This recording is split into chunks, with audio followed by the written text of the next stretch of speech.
بسم اللہ الرحمن الرحیم الحمد للہ والصلاة علی اہلہ اما بعد۔ مومنین کرام، جناب صدیقہ کبریٰ فاطمۃ الزہرا صلوات اللہ علیہا کی ایک وصیت کا جملہ جو سیدہ طاہرہ صلوات اللہ علیہا نے مولا امیر المومنین کو وصیت فرمائی، فرمایا لا تصلی علی امت نقضت عہد اللہ و عہد رسول اللہ فی امیر المؤمنین علی ابن ابی طالب۔ فرمایا یا علی یا ابو الحسن، وہ امت، وہ لوگ مجھ پر نماز نہ پڑھیں، وہ لوگ میرے جنازے میں شامل نہ ہوں، میری نماز جنازہ وہ نہ پڑھنے پائیں جنہوں نے امیر المومنین علی ابن ابی طالب علیہ السلام کے بارے میں عہد خدا اور عہد رسول اللہ کو پامال کیا ہے،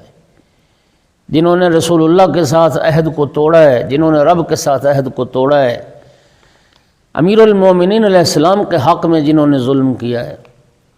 وہ حق خلافت و ولایت و امامت امیر المومنین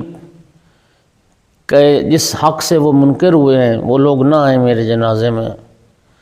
وَظَلَمُوا لِي حَقًّا وَظَلَمُوا لِي حَقِّي، اور جنہوں نے میرے حق میں ظلم کیا وہ لوگ میرے جنازے میں نہ آئیں۔ وَأَخَذُوا إِرْثِي، جنہوں نے میری میراث کو غصب کیا۔ وَخَرَقُوا صَحِيفَتِي، اور وہ لوگ بھی نہ آئیں، مجھ پر نماز نہ پڑھیں، انہیں نہ آنے دیا جائے میرے جنازے میں جنہوں نے میرا وہ صحیفہ، میری وہ تحریر التی کاتبہا لی ابی بے ملک فدق، وہ نوشتہ، وہ تحریر، وہ سند جو میرے بابا نے ملک فدق کے بارے میں، فدق کی جاگیر کے بارے میں مجھے لکھ کے جو تحریر دی تھی، سند دی تھی، جن لوگوں نے وہ سند پھاڑی ہے وہ لوگ میرے جنازے میں نہ آئیں۔ یہ سیدہ طاہرہ کا وہ احتجاج ہے جو قیامت تک کے لیے محفوظ ہے، اور اس لیے امیر المومنین علیہ السلام نے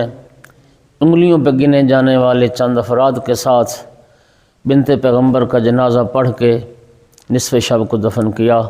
وآخر دعوانا الحمد للہ رب العالمین۔